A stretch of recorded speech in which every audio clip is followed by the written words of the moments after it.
Cakep tapi perawatannya mahal. Ya resiko dong.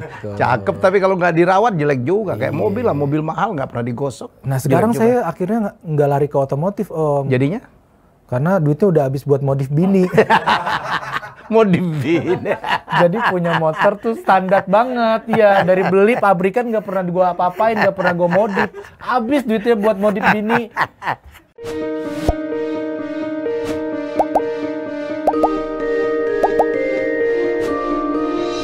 Ya, kita ketawa-ketawa nih. Tamu gua hebat banget. David Nurbianto. Oh. Assalamualaikum. Waalaikumsalam. Dia tuh sambil ngentak gitu ya. Assalamualaikum. Iya, itu biar ini aja ngilangin ketegangan sih kalau kalau gue pribadi gitu kalau stand up duk tuh kayak ayo. Bukan nancomin gitu. Gue ingin up down aja. Assalamualaikum. Iya. Apa itu apa cabai-cabian senior apa kabar tuh? Alhamdulillah sehat. Cuma ya namanya orang tua, umur kan ada aja gitu. Ada aja. Jangan dikeluhin. Tapi sejauh ini alhamdulillah nggak ada laporan-laporan dia harus berobat jalan gitu. Ya? Gue nikmatin banget. Tadi gue tonton semua tuh waktu lo di Suci 4 itu, lo dapat konten dari nenek lo itu dahsyat ya. Sebenarnya apa ya, kalau di stand up comedy tuh kan ada yang namanya walking stick. Secara teknis tuh Raditya Dika bilang walking stick itu kayak alat bantu kita, semacam senjata Om. Yes. Kompetisi kan panjang kan nggak mungkin kita pakai formula yang sama dong. Nggak mungkin pakai formula yang sama, nggak mungkin pakai objek komedi yang satu kita ulang-ulang terus. Orang akan bosen. Nah Nyai itu sebenarnya nggak sengaja nemuinnya kayak nyari walking stick nih, begitu mentoring. Apa ya yang bisa gue jadiin senjata? Apalagi kan gue komedinya yang deket dengan keluarga gitu. Pas ngelihat keluarga ya ada Nyai gue, ya udah. Itu dapat di episode berapa David? Di show keberapa ya? Kayaknya show ke-4 deh.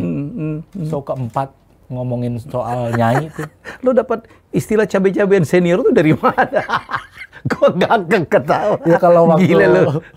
Waktu tahun itu kan emang lagi ngetren masalah cabai-cabian tuh, yang cabai-cabian terong-terongan gitu ya. Yang suka nongkrong. Kalau sekarang kan Citayam Fashion Week ya, mungkin dulu sama, cuman dulu nongkrongnya di mana gitu, di jalanan trek-trekan gitu sore-sore, motor bonceng 3 gitu ya kan. Terus ya pakai istilah itu akhirnya dilariin ke Nyai, karena si Nyai juga kan kadang secara fashion nih dia suka pakai baju yang berwarna. Yang pink gue liat ya. Bener, yang warna-warna cerah gitu. Cewek kue lah kalau sekarang. Iya, cewek kue. Iya bener, cewek kue. Cewek kue itu apa neneknya David udah lama tuh gak? Dari duluan. Ketinggalan lu. Terus. Iya, akhirnya ya udah dapat diksi itu. Dan dia nggak pernah tersinggung, nggak pernah marah ya lo pakai dia sebagai objek gitu? Nggak pernah. Legowo aja dia. Malah ketawa dia. Dan dia mungkin juga nggak terlalu ngerti kan juga sama seni ini kan, ya kan? Jadi ya udahlah ikut ketawa aja. Dan selalu datang deh. Selalu datang. Lo juara katanya lo naikin umroh ya? Umroh bener. Wah, udah impas lah kalau gitu ya. Jadi ya semacam nazar lah waktu itu kan. Jadi kalau juara duitnya mau dipakai apa? Itu pikiran lah. Nyai berangkatin umroh gitu, karena Nyai itu dibanding ke temen-temennya, circle-nya, circle nenek-nenek ya. Komunitas. Iya, circle ibu-ibu pengajian, majelis taklim gitu. Kayaknya dia doang nih yang belum berangkat haji. Cuman kalau mau haji kan nunggunya lama. Ya khawatir kan. Nggak keumuran lagi. Ya udahlah yang paling memungkinkan umroh Om. Ya udah akhirnya alhamdulillah kan juara, kesampaian, ya udah bener langsung bayar cash buat berangkat umroh. Girang banget ya. Girang banget ya, alhamdulillah. Istilah Betawi itu girang banget ya. Girang banget dia, kagak nyangka. Sampai dia, lu bener katanya. Bener, nggak mau dipakai buat yang lain duitnya gitu. Nggak, udah yang penting ini aja dulu. Dia sayang banget sama lu ya Bede? Ya gimana ya? Dari kecil lu sama dia kan? Dari kecil, bener dari kecil tinggal sama dia. Jadi bisa dibilang begitu ibu meninggal emang udah sosok pengganti emak aja deh, itu si Nyai. Emak meninggalkan David umur SMP ya? Kelas 2 SMP. Kelas 2 SMP. Wow. Punya 2 adik masih kecil-kecil. Ikut ngurus sakitnya juga. Ikut ngurus sakitnya sampai udah nggak sanggup bayar biaya rumah sakit, akhirnya dibawa pulang ke rumah. Si emak? Iya emak nih, dibawa pulang ke rumah, ya udah geletak aja Om, nggak bisa ngapa-ngapain. Itu mulai dari ginjal, komplikasi ke liver, ke parunya juga, badannya habis kurus kering. Jadi gue kelas 2 SMP di mana teman-teman gue pulang sekolah main, gue pulang sekolah ngurus ibu. Gila ya. Bapak sopir? Sopir pribadi, ya pindah-pindah aja kerjanya. Nyupirin orang komplek gitulah istilahnya. Pondok Aren ya, Pak? Iya, Pondok Ranji sih tepatnya. Pondok Ranji. Pondok Ranji. Gue dulu kan sempat tinggal di kompleks STAN, gue jadi asisten dosen, jadi itu daerah gue tuh. Ya tahu. Ada bioskop, dulu kita nonton di situ dulu, bioskop Pondok Aren. Sekarang jadi gudang kali ya. Jadi gudang. Oh sekarang keren. Karena mepet Bintaro ya. Ya udah masuk. Keren dah. Swasta jadi. Iya. Jadi Pit, kalau gua ngeliat lo hidup lo gila juga ya. Apa memang yang itu yang lo potret ya kan? Dari kaum pinggiran deh, Betawi yang lo potret ya. Kemudian keadaan ekonomi itu yang menjadi materi-materinya David ya. Iya, gue awal belajar stand up comedy tuh kan awal mulanya terjun ke dunia stand up tuh nggak sengaja sebenarnya. Kayak gue tuh dulu lulus SMA nggak punya kerjaan, teman-teman punya biaya untuk kuliah, gue nggak punya gitu, jadi gue berikhlas diri gitu untuk ya udahlah, gue nggak bisa kayak teman-teman yang lain yang bisa kuliah dengan ada yang kesini, gue nggak bisa. Gue memutuskan untuk ya udah gue kerja aja dengan ijazah SMA. Nah namanya pekerjaan yang bisa gue dapat dengan ijazah SMA kan cukup terhitung jari ya, terbatas ya. Ya pramusaji, pramuniaga gitu ya kan.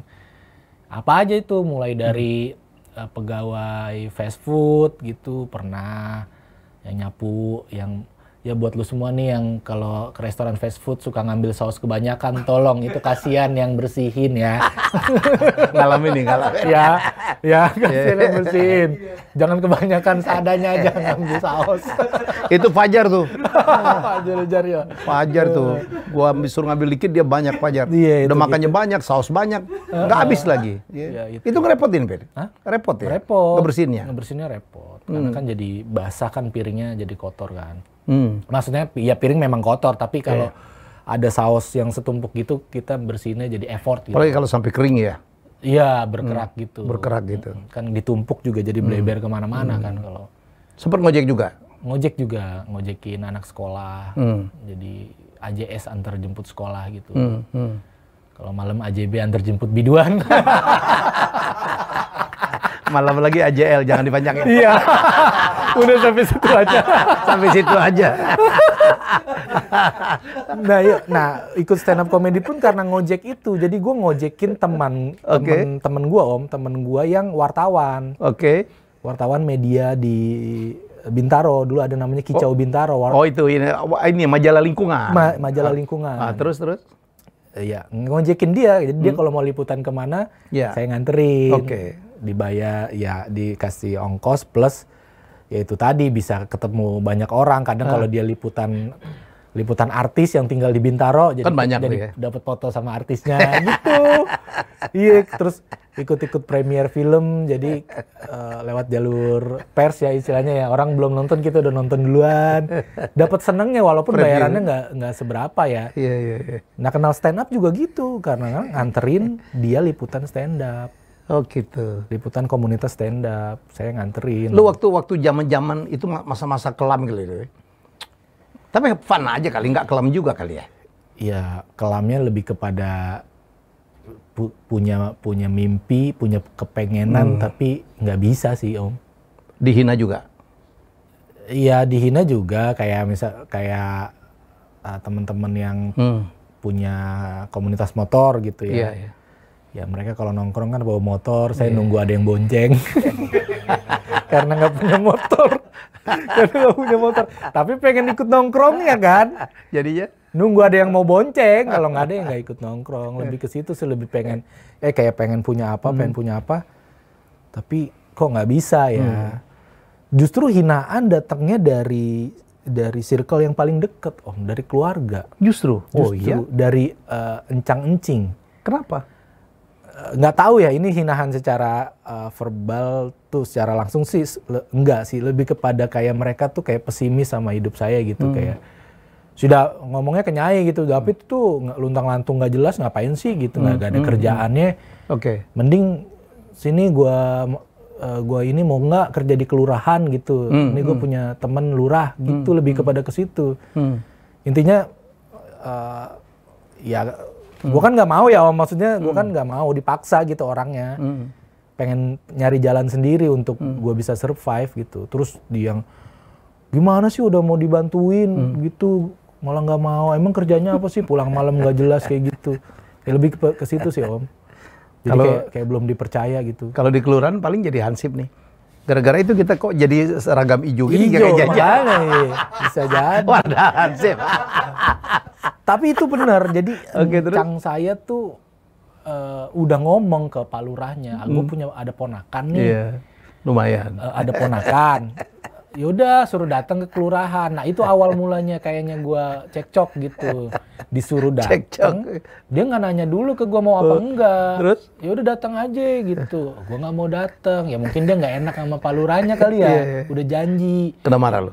Ya udah kena itu tadi yang gue bilang nggak jelas dibantuin. Nggak mau gitu. Mau jadi apa sih gitu. Emang lo punya mimpi apa waktu itu?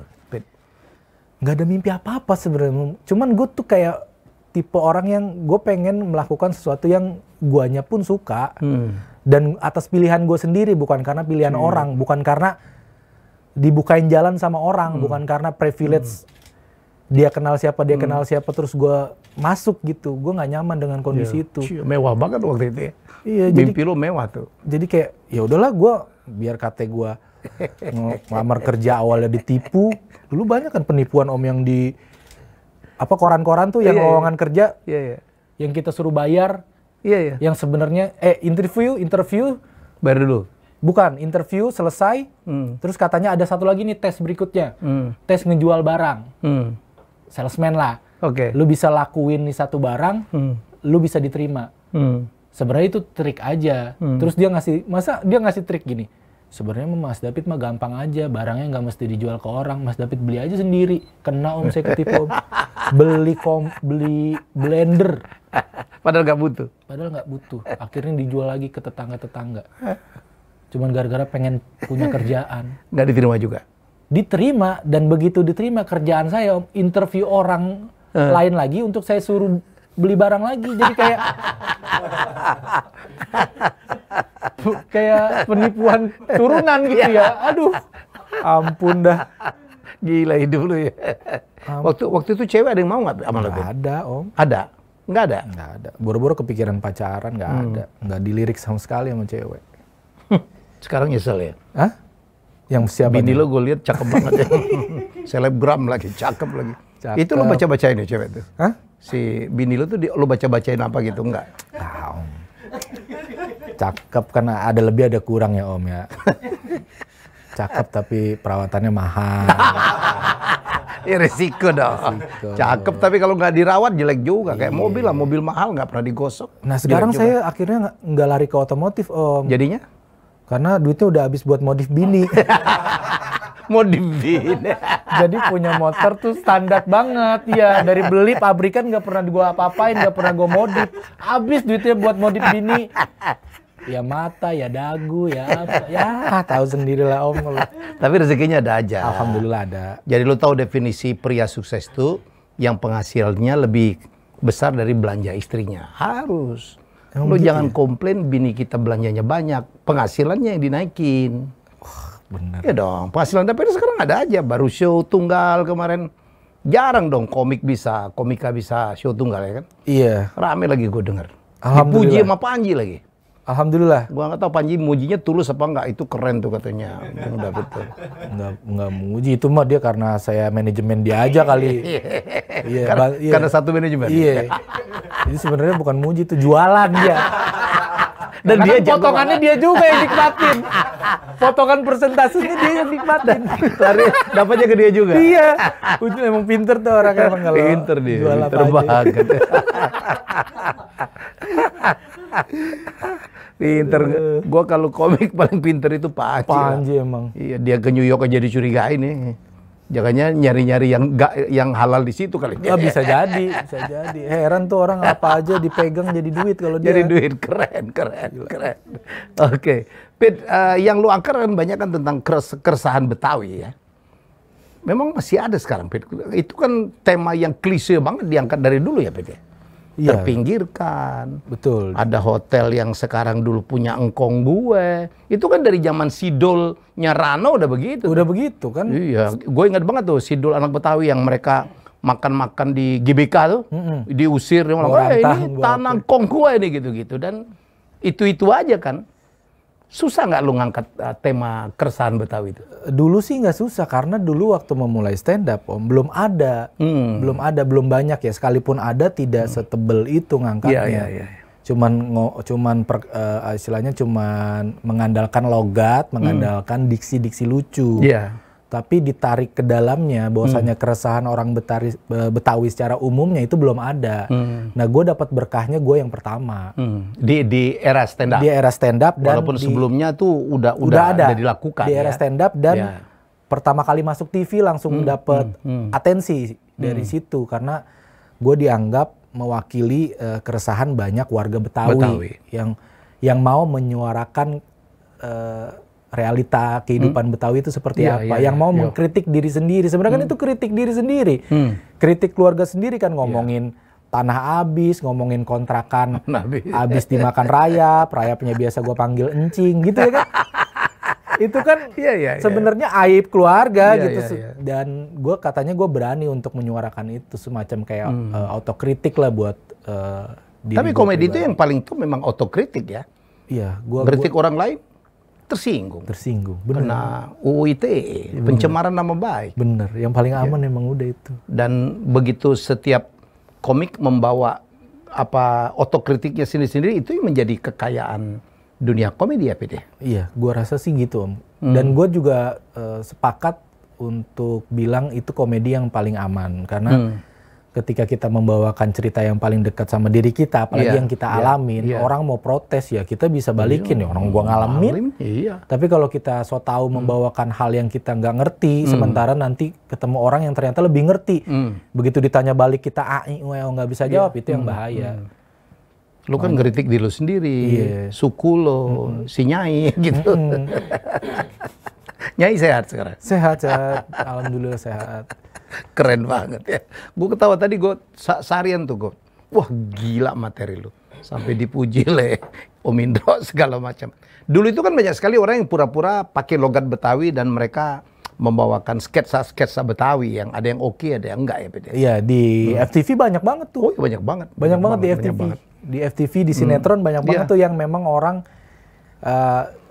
istilahnya memerankan orang Betawi cukup dengan logat dan suara. Iya. Di belakangnya dikasih tensi suara agak lebih ditarik uratnya gitu. Mereka bisa jadi Betawi, itu banyak banget. Iyalah, dan itu dari masa ke masa ada aja ya. Ada aja selalu begitu. Ada aja. Cuman memang belum ada tuh memang yang mengcover kehidupan aslinya selain Sidul itu ya. Sidul mah dahsyat. Nggak tergantikan sampai sekarang. Kan Sidul anak Betawi. Iya. Iya, itu artinya itu kan beneran mengcover ya, nggak cuman jual logat, nggak cuman jual suara bahasa gitu. Tapi walaupun Rano juga bukan orang Betawi kan? Iya. Rano itu orang Padang aslinya. Iya. Orang Padang kan pandai lah. Pandai saya pun aslinya sebenarnya bapak saya kan Jawa. Oh, lu Jawa? Bapak saya Jawa, orang Kebumen. Ibu yang Betawi. Oh, ya ada separuh Betawi lah minimal. Iya. Tapi ya saya bilang banyak juga yang artinya yang ngomong berarti bukan Betawi asli dong. Maksudnya apa yang mau dicapai dari pertanyaan itu? Ya memang kalau bukan Betawi asli kenapa? Iya, karena menurut gue Betawi itu bukan cuman masalah keturunan, tapi gimana cara hidup dan pola pikir. Betul. Gitu. Exactly. Ya alhamdulillahnya saya mengaku waktu pas pertama kali di highlight sebagai komedian Betawi, terus dianggap mewakili banyak suara Betawi, sampai di notice sama beberapa orang-orang besar Betawi yang sudah lebih dulu kayak Bang JJ Rizal gitu, salah satu sejarawan. Gojek Rap Betawi, musisi Betawi itu sampai nyamperin saya, support saya waktu saya support mereka. Iya, waktu saya masuk Suci, begitu tahu ada anak Betawi yang bertarung di sini, mereka langsung support, nyamperin saya, nonton sampai datang ke backstage, ngasih dukungan, gak cuma sekedar dukungan, dibekelin, saya dikasih buku sama Bang JJ Rizal. Kalau lu mau tahu Betawi lebih dalam, lu baca buku. Karena Betawi itu bukan sekedar, saya ngomong tapi saya bukan Betawi asli Bang, enggak. Betawi itu bukan sekedar keturunan, Betawi itu nih baca. Gitu. Jadi sampai sekarang saya masih apa kalau mikirin itu kayak amazing gitu, kayak beruntung banget gue dipertemukan sama orang-orang yang begitu. Bahwasanya ya lu bisa jadi apapun yang lu mau asal lu belajar gitu. Akhirnya gue baca sejarah-sejarah Betawi. Kebiasaan orang Betawi itu apa aja sih? Gue baca, kayak baca buku dulunya daerah Jakarta tuh sebelum sekarang apa aja sih? Jakarta, Batavia ya dulu. Betul, sama daerah-daerah Jakarta yang kenapa banyak yang depannya Ci, karena dialirin sungai. Karena Ci seluruh kan cai air. Karena seluruh kota dulu, seluruh desa kan harus di pinggir sungai. Betul. Karena kan transportasi darat belum. Iya, apalagi kan Jakarta adalah tempat lewatnya air dari Bogor ke laut kan. Terus banyak daerah namanya rawa. Depannya rawa, ya emang dulu beneran rawa. Gue tinggal di Cipete, sungainya di mana gue juga bingung. Cipete. Iya. Ada kali-kali dikit mah. Kali kecil ya. Gitu kali untuk ngalirin sampah doang gitu. Ciwa gitu. Nah, setelah gue pelajarin Om, gue jadi tahu kenapa tahu pola pikir orang Betawi yang menurut gue harus dilestarikan. Pola pikirnya. Yang mana? Yang gimana mereka menghargai lingkungan. Oh ya?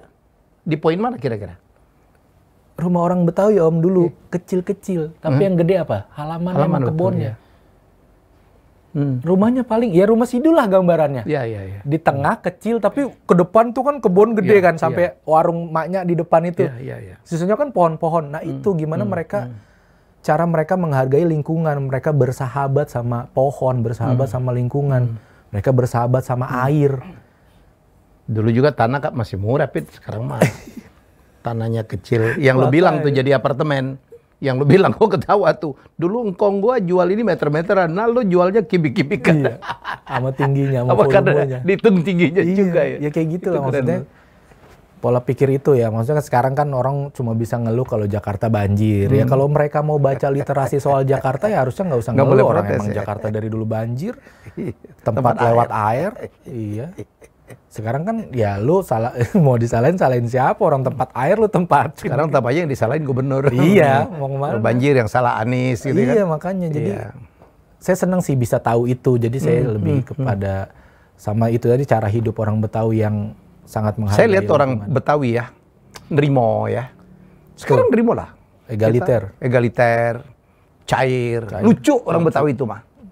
Lucu ya kan. Jadi kita tahu lah orang Betawi itu stereotyping itu suku yang terpinggirkan. Dia yang punya kota, sekarang yang masuk orang-orang dari luar, orang Betawinya makin lama makin ke pinggir.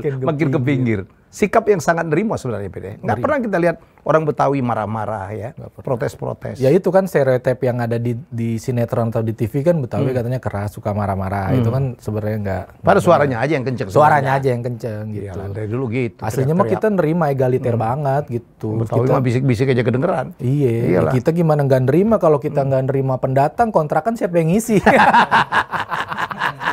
Masa kita lagi yang ngisi kalau saudara kita yang ngisi nggak ada duitnya. Ya kan cuma numpang hidup doang Om, ya kan kalau orang mana-mana kan bayar. Makanya kita terima. Sebulan sekali kan paling nggak ada masuk. Tapi itu bener dulu Nyai tuh bikin kontrakan. Nyai tuh punya kontrakan 3 pintu. 3 pintu terus? 3 pintu. Tapi begitu ya mak saya nikah dikasih sepintu. Gitu ya. Adiknya nikah dikasih sepintu. Habis udah. Nah dulu tuh waktu mas saya meninggal, terus bapak kan sempat cabut ya, sempat broken juga, sempat broken home juga dulu. Bapak cabut nikah lagi gitu ya kan. Itu emang Nyai ngidupin saya salah satunya dari duit kontrakan. Ada 1 pintu dah masih buat lu nih Pit, jatah lu ntar, tapi ya jangan lupa tinggalin dulu karena kan lu masih sekolah, kita masih butuh buat bayaran lu segala macem. Nanti mah kalau lu emang udah lulus, lu mau tempatin ya udah nggak apa-apa gitu.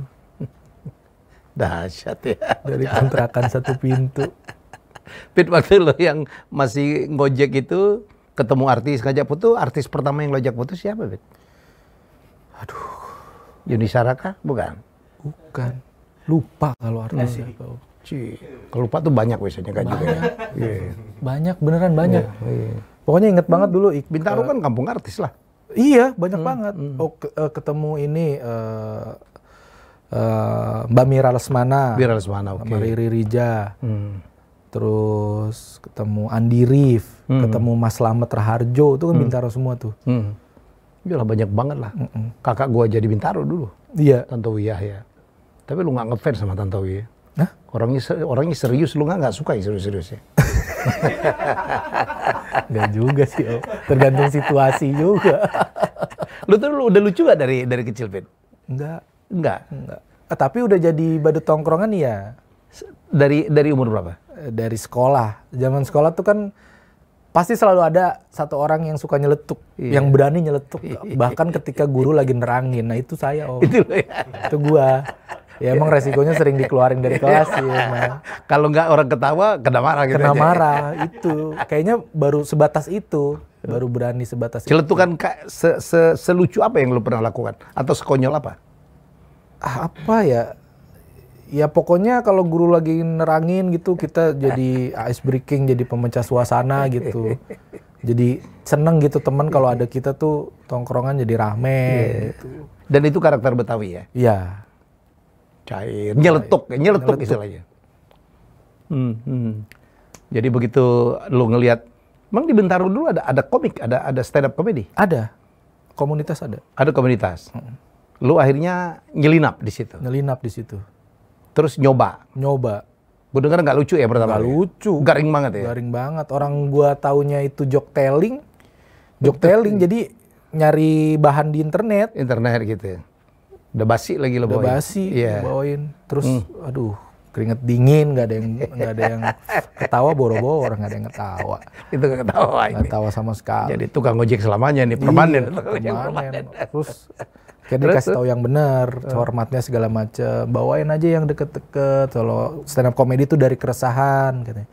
Oh gitu, yaudah deh bawain. Gue sebagai orang Betawi deh gitu. Yang ngajarin siapa, Bet? Anak komunitas ada. Anak komunitas. Banyak. Ada. Tapi lu gila juga ya, masuk Suci 4 langsung juara ya? Nggak nyoba berkali-kali gitu ya? Suci 3 nyoba audisi, nggak lulus. Dapat golden ticket tapi nggak ditelepon. Dulu kan prosesnya setelah kita dapat golden ticket itu ada proses penyaringan lagi internal. Lagi. Lu nggak dipanggil? Nggak dipanggil. Disuruh standby doang? Iya, disuruh standby doang, nggak ditelepon, nggak dipanggil. Tapi dulu ikut audisi dari Suci 3 bareng Babe Cabita, Tretan Muslim, barengan mereka. Begitu di 4 lolos. Karena setelah gagal di audisi Suci 3, gue ngulik tuh ikut kompetisi lokal, swasta sering adain tuh, mall dulu tuh sering bikin kompetisi stand up. Mall Kelapa Gading bikin, gue stand up jadi juara 2. Dulu Galeri Nasional bikin, gue stand up jadi juara 2 juga. Nah, reputasi gue mulai naik gara-gara lomba itu kan. Kalau di komunitas tuh kita mulai dirilik ketika udah lumayan, udah diomongin orang tuh, diomongin sama komunitas. Dan udah ternotis sama dulu Om Seminota Slim Boy. Dulu kan ada stand up show di Metro TV kan. Slim Boy ya. Betul. Nah itu kan berdasarkan rekomendasi. Kalau itu kan bukan kompetisi kan. Kalau di Metro TV itu berdasarkan rekomendasi si Om Sem ini nyari komik yang emang udah layak untuk masuk TV. Akhirnya dilirik untuk pertama kali masuk TV itu sebenarnya di Metro TV. Dan sebelum ikut Suci 4 itu sebenarnya gue udah lumayan sering tampil di Metro TV. Udah jadi komik langganan. Pembuka lah gitu ya. Di stand up show Metro TV sampai dikenal David Betawi juga karena pertama kali gue tampil di TV temanya Betawi Night. Jadi beberapa komik Betawi yang tampil di situ, salah satunya Arif Didu. Barulah di Metro TV berjalan kurang kira-kira setahun tuh ngerasa mentok tuh karena ngomongin apa lagi ya. Itu dipanggil udah mulai nggak lucu tuh, udah mulai nyari materi yang dibuat-buat tuh. Mungkin karena nggak ada tekanan kali ya. Iya, iya. Wah, kayaknya butuh kompetisi nih, ikut lagi di Suci 4. Ya rezekinya di situ, Om. Juara. Gila ya pesaing-pesaing lo. Ada Dodit. Ada Yawen nih. Siapa lagi? Enggak, Dodit, Abdur. Ada Abdur ya. Zawin. Prasteguh. Hibzi. Gila ya. Lian, ada Lian ya? Ada Lian. Banyak. Dan lu grand final? Grand final. Bahkan yaitu bisa melewati Dodit sih sesuatu yang luar biasa. Luar biasa. Kan lucu banget. Wah, itu fenomena banget Dodit tuh. Iya. Yang nggak bisa dipungkiri adanya Dodit itu bikin rating share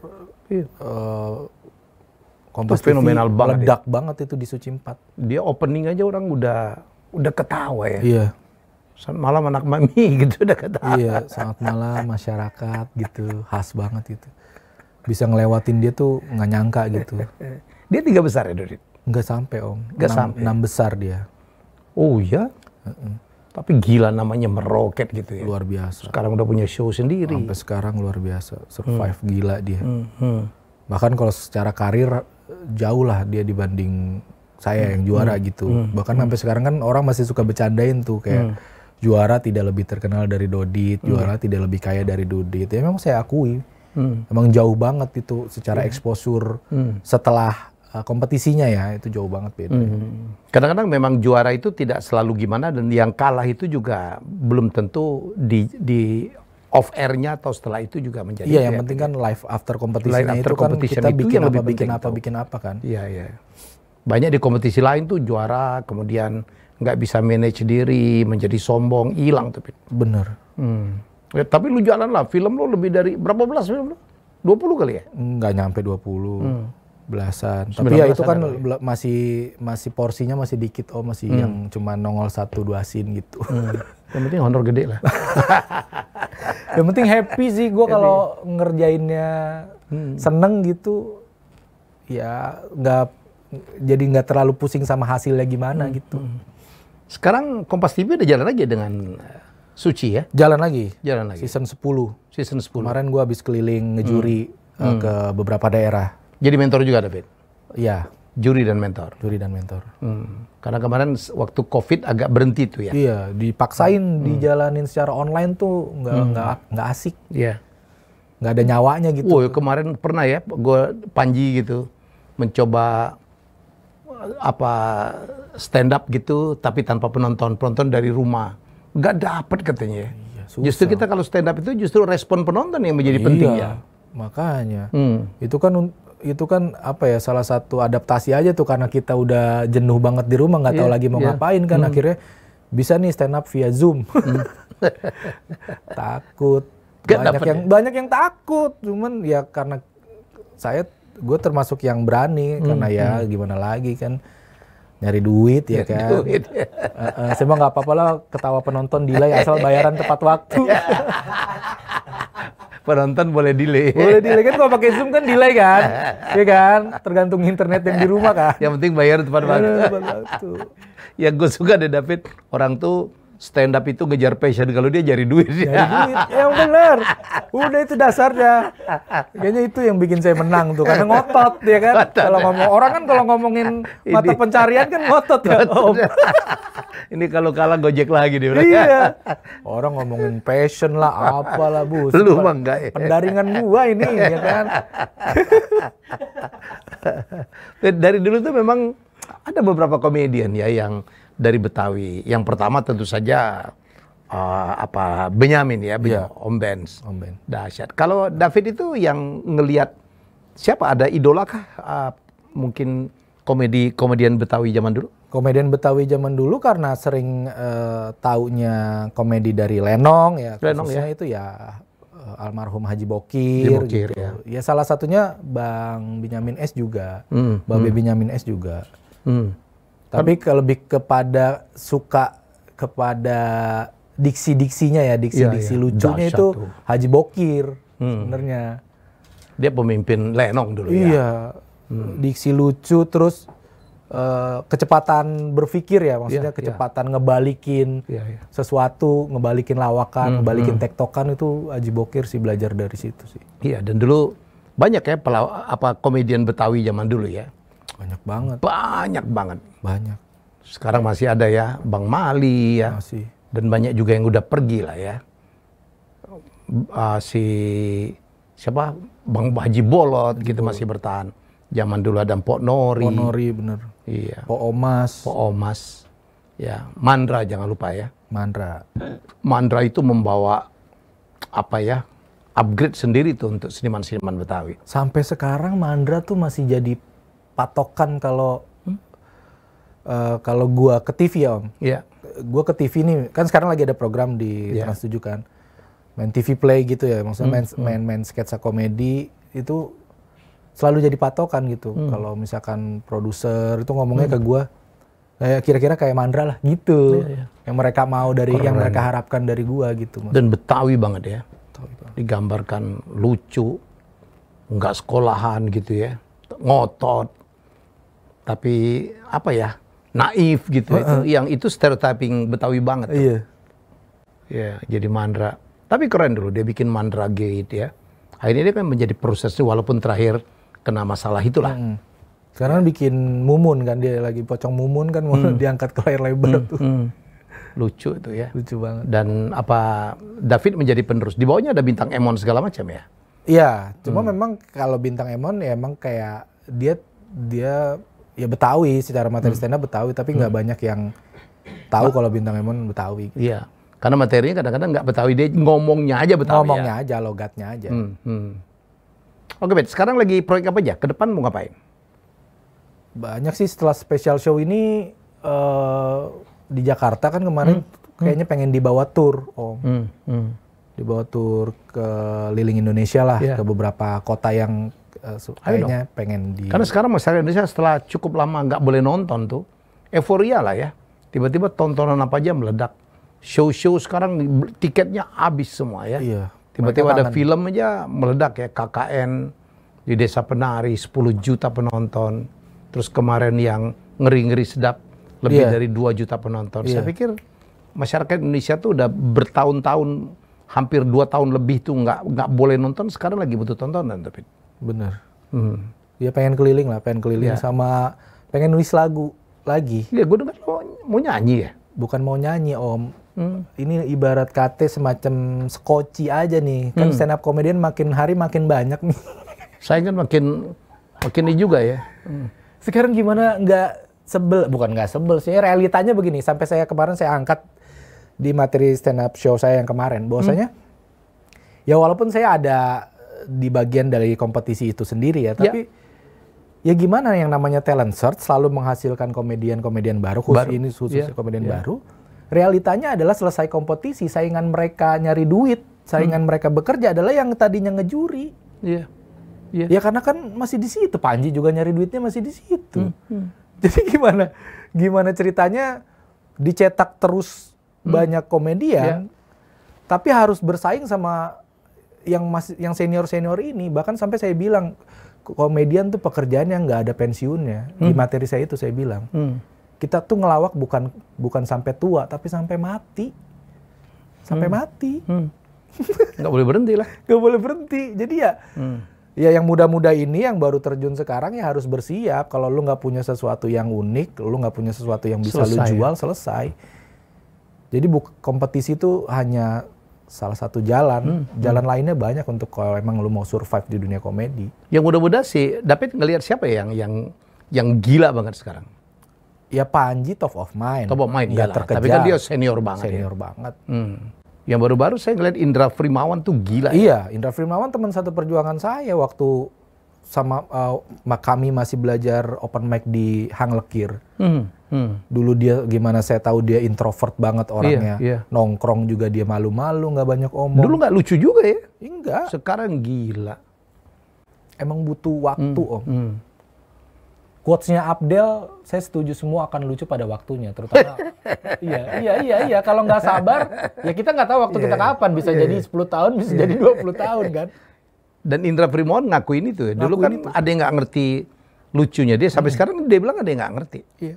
Kalau yang ngerti mah ketawa. Gue mau ngakak yang dibilang gue nyebrangin nenek-nenek, neneknya marah-marah. Orang neneknya nggak mau nyebrang. Itu gila ya. Dulu mah tuh dia nggak ternotis sama sekali sama kita. Absurd begitu, mind blowing istilahnya. Iya. Dia bilang kalau Kartini itu perempuan, kalau laki kan pasti kita bilang Kartono dong. Itu kalau gue lain lagi, kasihan dong masa laki-laki namanya Kartini. Itu pas saya bilang itu gila ya aliran kayak gitu. Dan di stand up itu banyak sekali alirannya. Banyak Om. Banyak banget. Kalau David apa alirannya? Lebih ke storytelling kalau saya. Storytelling. Rapi lu ya kalau storytellingnya. Karena materinya berangkat dari cerita. Dari cerita. Lu kalau untuk sebelum open mic gitu, lu latihannya berapa lama, Pit? Atau berapa kali ya? Supaya rapi di panggung gitu. Kayak lu persiapan waktu Suci 4 deh. Wah, berkali-kali Om. Tulis, beatnya ditulis? Kita tulis, beatnya ditulis. Oke. Terus dibadanin. Badanin tuh ya di mirroring istilahnya. Depan kaca, depan tembok, kita ngomong sendiri. Seakan-akan ada penonton segala macam. Ada yang ngerasa ada yang masih kurang, kita rewrite. Coret lagi, mana yang perlu dikurangin, mana yang perlu ditambah. Coba lagi sendiri, coba lagi dengan penonton, coba lagi dengan temen, coba lagi dengan ya teman tongkrongan, ngetes kayak gue punya materi gini gitu. Lucu nggak? Pokoknya setiap pun ada kesempatan untuk bisa kita ngetes itu tes aja. Baru naik ke panggung. Direkam juga nggak, Pit? Pada saat proses latihan? Iya. Ya biasanya kalau nggak kita rekam, kita cukup voice note voice aja. Ketahuan ya? Ketahuan. Kadang-kadang beatnya boleh lucu, tapi delivery itu menjadi faktor yang lebih penting saya pikir ya. Bisa jadi ngomongnya kecepatan, bisa jadi timing komedinya berantakan. Atau punch yang nggak kena. Betul. Atau kurang dihentak, kurang dikagetin. Tapi akhirnya ekspresi muka itu juga menjadi penentu ya. Banyak komik yang nggak sabar kadang-kadang ya. Cuman beatnya dia apalin habis ini apa gitu. Iya, terlihat menghafal. Iya. Terlihat menghafal. Tapi lu kemarin apalagi waktu sebelum grand final natural banget, lu gila ya. Karena apa? Lu datangin si Nyai lah, lu ledek-ledekin orang ketawa, ekspresi muka lu gitu gila. Dan gue juga sering banget, gue bilangnya berkah panggung Om, sering banget dapat improve. Ada improve juga. Jadi stand up comedy ada improve. Ada. Tapi itu jam terbang sih. Akhirnya. Nah gue termasuk yang sering. Di momen spesial show pun gue sering lakukan. Jadi kayak materi yang dipersiapkan ini. Tapi yang keluar nambah ini. Tergantung respon. Biasanya gue tuh kalau udah nyaman, gue udah ngerasa bisa nguasain crowd. Udah dapet gitu. Itu biasanya keluar improve tuh. Jadi yang mungkin yang tadinya materinya ketika ditulis cuman semenit anggaplah, ketika di panggung bisa jadi 2 menit, 3 menit, bahkan 5 menit. Ditambah-tambahin terus. Ditambah-tambahin. Tapi ada juga beat yang udah disiapin nggak dikeluarin juga, Bede? Ada. Itu karena udah kasihkan dapat improv, akhirnya ada satu beat yang hilang. Ya, nggak ada waktu lagi. Nggak ada waktu. Lebih kepada nggak ada waktu atau lupa. Atau ada feeling ini nggak bakal dimakan nih. Ya, bisa jadi gitu. Bisa jadi gitu juga. Jadi kita udah bisa ngukur tuh. Ini udah segini nih kayaknya kalau gue bawain yang ini kurang dah gitu. Lu idola lu siapa, Pit? Yang ini banget, yang menurut gue, ini menurut lu tuh ini adalah komika terbaik Indonesia atau yang paling lucu lah, atau lu yang paling demen? Jangan Panji banget lagi lah. Kalau Panji udah ketahuan lu ada hubungan bisnis itu apalagi gitu. Kalau gue bilang Panji jatuhnya ngejilat bos ya. Gak usah dijilat-jilat, udah licin dia. Kalau stand up komedian, Bintang Emon. Ya walaupun di Suca waktu itu gue mentorin dia, tapi gue ngerasa dulu waktu gue mentorin tuh itu belum ada setengahnya diri dia yang keluar. Begitu dia meledak dengan konten DPO-nya, gue jadi gila nih orang. Salut gitu, respect. Dan natural banget ya. Dan yang mahal itu tadi pola pikirnya. Gimana dia bisa jadiin isu yang sangat sensitif tapi dengan sensitif, terlihat agresif tapi ya kitanya menikmati gitu. Menikmatin ya. Menikmati itu sebagai komedi bukan sebagai hujatan gitu. Padahal itu tipis banget ya. Tipis banget bedanya. Tipis banget itu. Lu pernah nggak, lu ada materi yang bikin orang tersinggung? Banyak. Pernah. Pernah ada. Padahal kan biasanya main sama diri sendiri kan? Iya. Pernah ada. Ya pernah mau disomasi juga, tapi tabayun waktu itu nggak jadi. Nggak jadi. Makanya nggak ada sekarang stand up comedy live itu nggak ada yang berani ya? Aduh, bahaya. Tapi ya itu sih, komedi itu ya itu, maksudnya sebisa mungkin kalaupun mau main ke arah situ Om, sebisa mungkin kitanya juga memang mengusik gitu, kitanya juga terusik gitu sama hal itu. Iya. Jangan sampai cuman pengen ikut-ikutan biar dikata keren gitu, tapi terlihat malah menyemburkan diri sendiri gitu, kayak pengen bunuh diri gitu. Kalau saya sih mau ke arah situ. Banyak materi saya yang kemarin di special show, saya kayaknya 20-30% tuh saya nyenggol-nyenggol itu tuh, nyenggol-nyenggol pemerintah, nyenggol-nyenggol oknum-oknum gitulah. Tapi harus hati-hati banget ya? Ya emang hati-hati banget Om. Dan balik lagi kitanya juga jangan berlebihan sih, berlebihan. Porsinya seporsinya aja. Seyang kayaknya kalau kita ngeluarin ini, itu banyak orang juga yang mengiyakan dan banyak orang juga yang sepakat. Jadi kayak cuman bukan sentimen pribadi jatuhnya, jadi lebih kepada kita juga mewakili suara banyak orang gitu. Ya paling nggak kan akan dapat support kan kalau tahu-tahu dipanggil Bareskrim gitu. Ada people power. Lucunya hilang semua itu dah. Iya, udah kalau itu udah tinggal sisa deg-degannya itu. Apakah Pak David dalam keadaan sehat? Langsung nggak sehat. Itu pertanyaan tuh langsung mikir nggak sehat. Roasting enggak ya, David? Dibilang kekuatan enggak, tapi selalu mau mencoba. Tapi balik lagi tuh, lihat-lihat orangnya juga. Kalau saya pilih-pilih juga, Om. Kalau buat nge-roasting gitu. Iya. Karena punya pengalaman gak enak juga dulu roasting artis tuh langsung dihajar sama fansnya segala macam karena ngerasa nggak terima. Gitu. Fans mah biasa lah. Pit, mungkin bisa memberikan apa ya, closing statement kalau ada yang mau mencoba untuk menjadi seperti David ya, perjalanan hidupnya luar biasa, merubah hidup ya, kemudian akhirnya menjadi sukses. Apa tipsnya sih, Pit? Ya kalau yang saya pelajari dari lingkungan saya ya Om, lebih kepada satu, kita jadi orang tuh mesti pandai bersyukur sih. Satu itu dulu, pandai bersyukur dulu. Gimana kita bisa bahagia dengan yang kita punya, bukan yang nggak kita punya gitu. Ya kalau kita mau bahagia dengan yang nggak kita punya, ya kuncinya adalah usaha yang benar-benar usaha sampai kita benar-benar mampu untuk mampu untuk ke arah situ gitu kuncinya. Jadi bukan mampu yang dibuat-buat, tapi mampu yang memang kita wujudkan gitu, kita usahakan. Sama hidup, saya mah hidup jalanin aja lah, kayak dulu saya nggak pernah nyangka, dulu saya pernah jadi tukang sapu, pernah jadi tukang ojek, pernah jadi ditipu pekerjaan gitu. Tapi ya itu kan proses gitu. Proses yang harus dilaluin. Dan alhamdulillahnya karena saya pernah hidup di masa itu, di masa prihatin itu, ketika alhamdulillah sekarang Allah angkat derajat saya jadi lebih hati-hati sih. Karena udah pernah ngerasain susahnya, jadi ketika alhamdulillah sekarang di kondisi yang lebih baik, jadi lebih hati-hati. Dan jadi lebih gampang bahagia sih. Standar bahagianya tuh harus mampu bersyukur. Iya, nggak terlalu tinggi. Jangan tinggi-tinggi amat masang ya.